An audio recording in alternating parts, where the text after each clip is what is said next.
Hi friends, అందరికీ నమస్కారం. ఇక కథలకు వెళ్తే ఏంటి 216 ప్రదక్షిణలా? వామ్మో! ఎలా చేశావురా? ఏదో చేసేసాలే. చేయడం అయితే చేశా గాని ఒళ్ళంతా పులిసిపోయిందిరా బాబు. పర్లేదురా, పవిత్ర అమాయకురాలనుకున్నాను గాని నీ మీద రివెంజ్ ఈ రేంజ్లో ప్లాన్ చేసిందంటే బాగా డెవలప్ అయ్యింది. తనలా మారడానికి కారణం నేనే కదా. పెళ్ళైన కొత్తలో ఎంత అమాయకంగా, ఎంత క్యూట్గా ఉండేది. నేను చెప్పిన మాటకి ఎదురు చెప్పేది కాదు.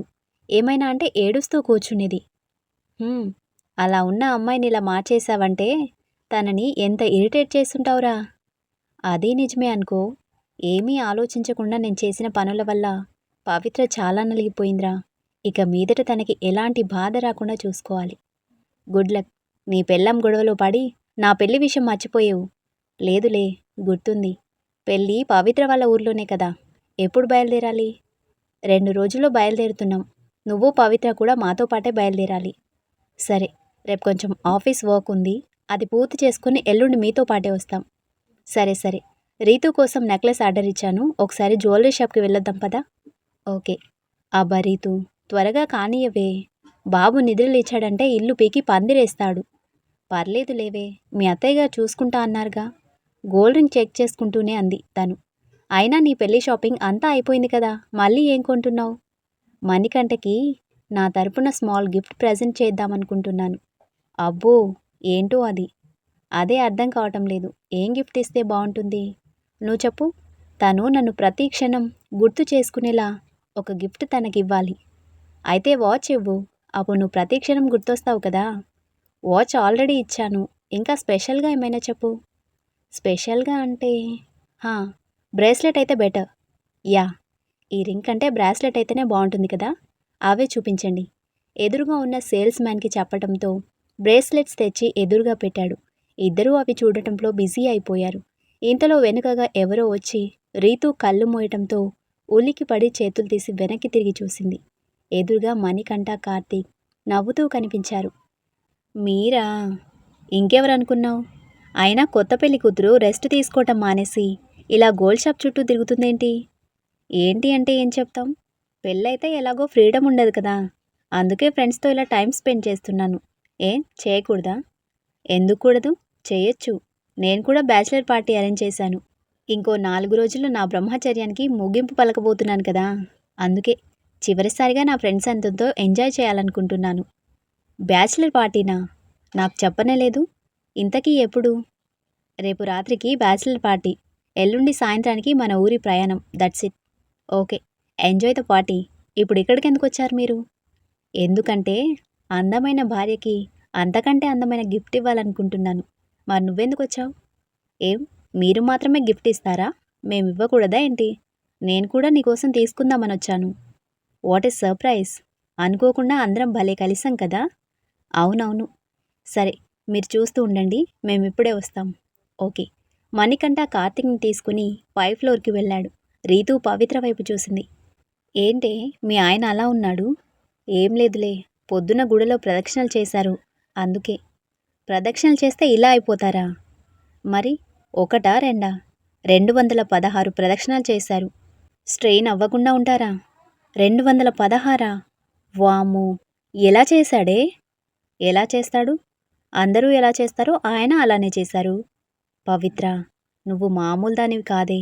గుడికి రావడానికే చిరాకు పడేవాడితో ఏకంగా ప్రదక్షిణలు చేయించేశావా? దట్ ఈస్ పవిత్ర. రీతు నవ్వుతూ తనని హత్తుకుంది. నిన్ను ఇంత హ్యాపీగా చూసి చాలా రోజులైంది పవి. ఎప్పుడూ ఇలానే హ్యాపీగా ఉండాలి. అది నా చేతుల్లో లేదుగా రీతు. ఇప్పుడు ఆయన మారినందుకు సంతోషంగా ఉన్నా మనసులో ఏదో మూల భయంగానే ఉంది. మళ్ళీ మా ఇద్దరి మధ్య అలాంటి సిచ్యువేషన్ వస్తే నేను బ్రతకలేను రీతు. ఏయ్, ఏంటా మాటలు?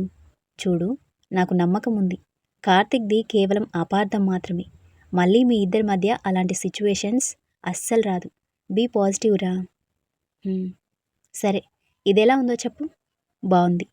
సరే, ఇదే ప్యాక్ చేయండి. సరే మేడం. వీళ్ళెక్కడా? వచ్చేసాం రీతు. వచ్చారా? బాగా ఆకలేస్తుంది మని. లంచ్ టైం కూడా అయ్యింది కదా. రెస్టారెంట్కి వెళ్దామా? ఓకే. కార్తీక్, మీకు ఓకే కదా? ఓకే. ఏంటోకే, బాబుని ఇంటి దగ్గరే వదిలేసి వచ్చాను. ఏడుస్తాడు. మేం ఇంటికి వెళ్తాం. అమ్మ చూసుకుంటుందిలే పవిత్ర. ఆకలేస్తుంది. తినేసి వెళ్తాం. అది కాదు. అబ్బా! త్వరగా తినేసి వెళ్ళిపోదాంలే. రా పవి. కార్తీక్ తన చేయి పట్టుకుని లాక్కెళ్ళాడు. రీతూ, మణికంఠ నవ్వుకుంటూ వెనకే వచ్చారు. ఫుడ్ ఆర్డర్ ఇచ్చి కూర్చున్నారు నలుగురు. ఇంతలో విక్రమ్ లోపలికి వస్తూ పవిత్రని చూసి నవ్వుతూ దగ్గరికి వచ్చాడు. హాయ్ పవిత్ర. హాయ్. హో రీతూ, ఇక్కడే ఉన్నావా? హాయ్ విక్రమ్, ఎలా ఉన్నావు? Fine fine. నీకు పెళ్ళని పవిత్ర చెప్పింది. అవును లెక్చరర్ గారు. Meet my would be Manikanta. Hi. Hi. నేను వీళ్ళు చదివిన కాలేజ్లోనే చదివాను. అవన్నీ తర్వాత విక్రమ్. ఇంతకీ ఎవరితో వచ్చావు? గర్ల్ ఫ్రెండ్తోనా? నోనో, మా అక్క తను. మొన్ననే యూఎస్ నుంచి వచ్చింది. ఇక్కడ బిర్యానీ రుచి చూపిద్దామని తీసుకొచ్చాను. Okay, you carry on guys. Bye. Okay. Vikram నవ్వుతూ అక్కడి నుంచి వెళ్ళిపోయాడు. ఇంతలో ఫుడ్ రావడంతో అందరూ తింటూ ఉన్నారు. పవి, నీకు గుర్తుందా? వాలంటైన్స్ డే రోజు విక్రమ్ నీ కోసం. పవిత్ర కంగారుగా రీతూ వైపు చూసింది. తను రిలాక్స్ అవ్వమని కళ్ళతోనే సైగ చేయటంతో మౌనంగా ఉండిపోయింది. చెప్పు రీతూ, ఆపేశావే? ఆతృతగా అడిగాడు కార్తీక్. ఏం లేదు. అప్పట్లో విక్రమ్కి పవిత్ర మీద కొంచెం క్రష్ ఉండేది. ఒక వాలంటైన్స్ డేకి తన కోసం ఒక రోజ్ తీసుకునొచ్చాడు. కానీ పవిత్రకు బదులు మా ప్రిన్సిపాల్ మేడంకి రోజ్ ఇచ్చాడు. అదేంటి? కరెక్ట్గా రోజ్ ఇచ్చే టైంకి ప్రిన్సిపాల్ మేడం వచ్చారు. ఏం చేయాలో తెలియక ఆ రోజ్ ఆవిడకిచ్చేసి హ్యాపీ వాలంటైన్స్ డే అని చెప్పాడు. ఇక అంతే. మేడం తిట్టు తిట్టకుండా చివాట్లు పెట్టి పంపించేసింది. అందరూ నవ్వుకుంటూ ఉన్నారు. పవిత్రకి మాత్రం మనసులో కంగారుగా ఉంది. కార్తీక్ తనని గమనించి తన చేతి మీద చేయి వేశాడు. ఏమైంది? తనేదో జోక్ చెప్తే నువ్వెందుకు మొహం అలా పెట్టుకున్నావు? ఏం లేదు. సరే, తిను. కాసేపటికి భోజనం చేసి కారులో బయలుదేరారు కార్తీక్, పవిత్ర. పవిత్ర మౌనంగానే కూర్చుంది. ఏమైంది పవిత్ర, అలా ఉన్నావు? చూడండి, కాలేజ్లో విక్రమ్ నా వెంట పడిన మాట నిజమే. కానీ ఏ రోజు నేను తనని పట్టించుకోలేదు. ఆ విషయం నాకెందుకు చెప్తున్నావు? ఓ, మళ్ళీ నేను అనుమానిస్తానేమో అని భయపడుతున్నావా? అవును. అనుమానంలో తమరు పీహెచ్డీ చేశారు కదా. మీకేమైనా డౌట్ ఉంటే. పవిత్ర, నీకింతకు ముందే చెప్పాను. మన మధ్య ఏర్పడింది కేవలం అపార్థం మాత్రమే. ఒకసారి తెలియక తప్పుగా ఆలోచించాను. ఇంకోసారి ఆ తప్పు జరగదు పవిత్ర. నువ్వు అనవసరంగా భయపడకు. పవిత్ర మౌనంగా ఉండిపోయింది. ఇంటి ముందు కారు ఆగటంతో ఇద్దరూ కారు దిగి లోపలికి నడిచారు. ఇంటి లోపలికి రాగానే బాబు గురించి అడిగింది పవిత్ర. ఇంకా నిద్రపోతున్నాడని చెప్పడంతో గదిలోకి వచ్చి ఆలోచిస్తూ కూర్చుంది. ఇంతలో తన ఫోన్ రింగ్ అయ్యింది. రీతూ నంబర్ చూసి ఫోన్ లిఫ్ట్ చేసింది తను. హలో పవి, ఏమైంది? మీ ఆయన ఏమన్నా అన్నాడా? లేదు. అయినా విక్రమ్ గురించి ఆయన ఎదురుగా ఎందుకు చెప్పావు? కావాలనే ఆ టాపిక్ రైజ్ చేశాను పవి. మనకీ తెలియాలిగా. కార్తీక్ది అపార్థమో అనుమానమో? అంటే? కార్తీక్తో నువ్వు జీవితాంతం ఇలా భయపడుతూ బ్రతకటం నాకిష్టం లేదు. నిజంగా కార్తీక్ది అపార్థమే అయితే రేపు నువ్వు ఏ జాబ్లోనో జాయిన్ అయ్యాక ఒక్కోసారి ఇంటికి రావడం ఆలస్యం కావచ్చు. కార్తీక్ నీకేమైందో అన్న భయంతో నిన్ను వెతుక్కుంటూ వస్తే అతనింకా నిన్ను అనుమానిస్తున్నాడు అన్న భావం నీకుంటుంది కదా. అందుకే ఇదంతా. అతను మళ్ళీ అనుమానిస్తాడని ప్రతి క్షణం భయపడాల్సిన అవసరం నీకుండకూడదు. అది కాదు రీతూ. పవి, నేను చెప్పేది పూర్తిగా విను. ఇప్పటి వరకు నువ్వు పడ్డ స్ట్రగుల్ చాలు. ఇక మీదటైనా నువ్వు సంతోషంగా ఉండాలి. నువ్వే చెప్పేదానివి కదా, ఏ బంధానికైనా నమ్మకమే పునాది అని. ఆ పునాదిని నిలబెట్టుకోవడం మీ ఇద్దరి బాధ్యత. కార్తీక్ నిన్ను అనుమానిస్తున్నాడు అన్న భయంతో నువ్వు తనని అనుమానిస్తూ ఆ పునాదిని బలహీనం చేసుకోకూడదు పవి. కార్తీక్ది అనుమానమైతే విక్రమ్ విషయంలో ఇన్సెక్యూర్గా ఫీల్ అవుతాడు. అదే అపార్థమైతే ఆ విషయాన్ని అంతగా కేర్ చేయడు. అందుకే కావాలనే కాలేజ్లో విక్రమ్ నీ వెంట పడిన విషయాన్ని కార్తీక్ ముందు బయటపెట్టాను. ఇక అతనిది అపార్థమో అనుమానమో నువ్వే డిసైడ్ చేసుకో. ఓకే? థ్యాంక్స్ రీతూ.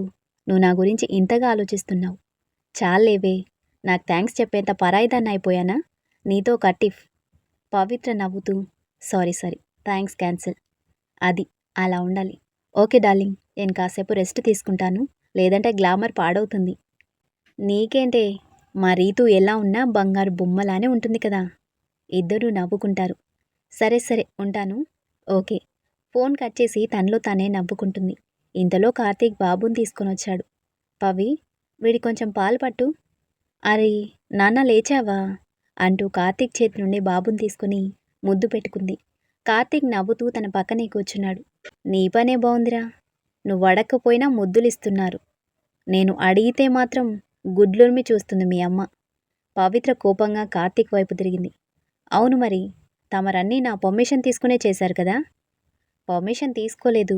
కానీ నీకిష్టం లేకపోతే అప్పుడే చెప్పాలి గాని ఇప్పుడు దెప్పి పొడిస్తే ఎలా చెప్పు? అలాగా? ఇష్టం లేదు అని చెప్తే వినే పొజిషన్లో ఉన్నారా తమరు? అది మొదటిసారి లేను అనుకో, కానీ తర్వాతైనా నువ్వు చెప్పాలి కదా. ఏం చెప్పాలి? నేను ఊ అంటే చిరాకు, ఆ అంటే చిరాకు తమరికి. మాట్లాడుతుంటేనే విసుక్కునే మనిషితో ఏం చెప్పాలంట? పెద్ద చెప్పొచ్చారు. నా చేయి విరగ్గొట్టి కూడా బావగారు అడిగితే ఏమీ ఎరగనట్టు మొహం పెట్టారు కదా. అసలు ఆ రోజే నేను నోరు విప్పి నిజం చెప్పుంటే ఇప్పుడు నా పరిస్థితి ఇలా ఉండేదే కాదు. మరెందుకు చెప్పలేదు? పవిత్ర మౌనంగా ఉండిపోయింది. చెప్పు, ఎందుకు చెప్పలేదు? అందరి ముందు మీరు పరువు పోగొట్టుకోవడం ఇష్టం లేక. ఆడపిల్లకి పుట్టిల్లు అత్తిల్లు రెండూ సమానమే. పుట్టింట్లో ఉన్నంతసేపు తల్లిదండ్రుల గురించి ఎలా ఆలోచిస్తామో, అత్తింట్లో అడుగుపెట్టాక అత్తామామలు భర్త గురించి కూడా అలానే ఆలోచిస్తాము. మాకు పుట్టింటి గౌరవం ఎంత ముఖ్యమో అత్తింటి గౌరవం కూడా అంతే ముఖ్యం. మీలానే నేను తొందరపడి ఆ గౌరవానికి భంగం కలిగించలేను కదా. అందుకే మౌనంగా ఉన్నాను. కార్తీక్ తన కళ్ళలోకి చూస్తూ చేయి పట్టుకున్నాడు. సారీ పవిత్ర, నువ్వు నా గురించి, ఈ కుటుంబం గురించి ఎంతగా ఆలోచించావు. కానీ నేను మాత్రం ఇవేమీ ఆలోచించకుండా నిన్ను బాధ పెట్టాను. నీ పరువు మర్యాదలు కాపాడాల్సిన నేనే నువ్వు అవమానపడేలా ప్రవర్తించాను. నీ ప్లేస్లో ఉండి ఆలోచిస్తే అర్థమవుతుంది నువ్వెంత స్ట్రగుల్ అయి ఉంటావో. నన్ను క్షమించు. ఎప్పుడో జరిగిపోయిన దానికి ఇప్పుడు క్షమాపణలు ఎందుకులేండి. రేపు వీడు కూడా మీలా తయారవ్వకుండా ఉంటే చాలు. లేదంటే నాలానే ఇంకో పవిత్ర బలవుతుంది. మరీ అంత పెద్ద మాటలు ఎందుకులే. వాడిని జాగ్రత్తగా నేను పెంచుతా కదా. ఏమో, వాడు నీలా ఆలోచించొచ్చు కదా. చించొచ్చు. కానీ పోలికలన్నీ తమరివే వచ్చాయి కదా. బుద్ధులు కూడా మీవే వస్తాయేమో అని నా భయం. అలా ఏం కాదులే, అనవసరంగా భయపడకు. భయపడకుండా ఎలా ఉండమంటారు? మీ ఒక్కరినే భరించలేకపోతున్నాం. వీడు కూడా మీలా తయారైతే ఇక నా పని అంతే. కార్తీక్ మొహం మార్చుకొని కూర్చున్నాడు. మొహం ఎందుకు అలా పెట్టారు? ఏం లేదు. మంచిది. టెర్రస్ మీద బట్టలు ఆరబెట్టాను, కాస్త వెళ్ళి తీసుకొస్తారా? నేనా? లేకపోతే పక్కింటోళ్ళు తీస్తారా? కబుర్లు చెప్పటం కాదు, చేతల్లో చూపించాలి. పెళ్ళానికి పనుల్లో సాయం చేస్తే మీ కండలేమీ కరిగిపోగాని వెళ్ళి తీసుకురండి.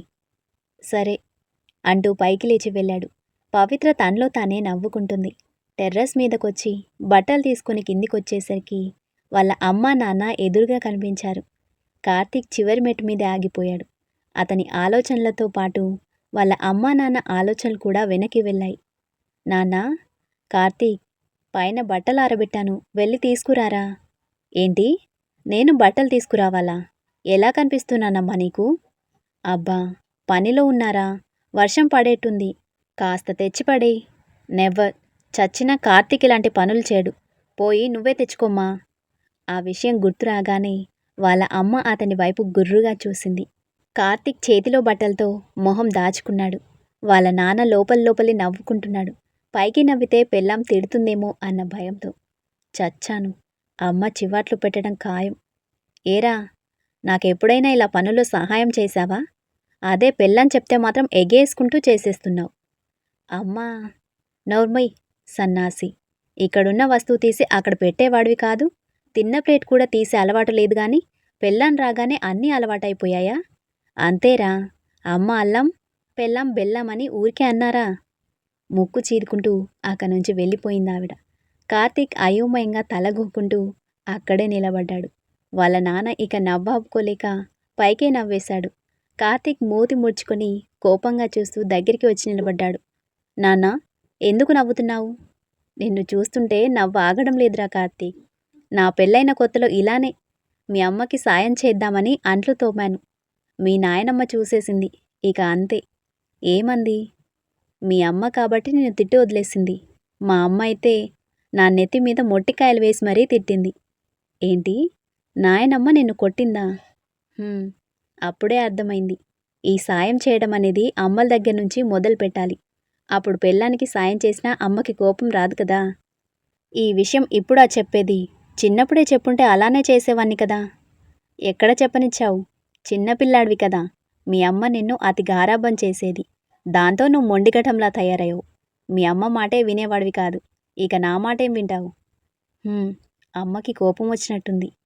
ఆయన నవ్వుతూ కార్తీక్ చేయి పట్టుకుని లోపలికి తీసుకువచ్చాడు. బట్టలు పక్కన పడేసి అక్కడే కూర్చున్నారు ఇద్దరు. చూడు కార్తీక్, అమ్మ గారాబం మనల్ని పనులు చేయనివ్వదు. కానీ పెళ్ళయ్యాక భార్య కష్టపడుతుంటే నా కోసం తన వాళ్ళందరినీ వదిలేసి వచ్చింది కదా అన్న కన్సర్న్తో మనం భార్యకి సహాయం చేస్తాం. అది తప్పు కూడా కాదు. కానీ అప్పుడే అమ్మలో దాగున్న అత్త నిద్రలేస్తుంది. కోడలు నా కొడుకుని కొంగున కట్టేసుకుంది, నాకు దూరం చేసేస్తుంది అన్న ఇన్సెక్యూర్ ఫీలింగ్ వాళ్ళలో మొదలై కోడల్ని కష్టపెట్టడం మొదలు పెడతారు. మనం ఈ సిచ్యువేషన్ని జాగ్రత్తగా డీల్ చేయాలి. లేదంటే ఇంట్లో మూడో ప్రపంచ యుద్ధమే మొదలవుతుంది. నాన్న, అలా భయపెట్టకు. లేదురా, జాగ్రత్త పడమని చెప్తున్నా. మగాడి జీవితంలో అమ్మ స్థానం వేరు, భార్య స్థానం వేరు. అమ్మ చేయగలిగే పనులని భార్య చేయగలదు. కానీ భార్య చేయగలిగే పనులు అమ్మ చేయలేదు కదా. అంత మాత్రాన అమ్మ తక్కువని అర్థం కాదు. అమ్మ స్థానం అమ్మదే, భార్య స్థానం భార్యదే.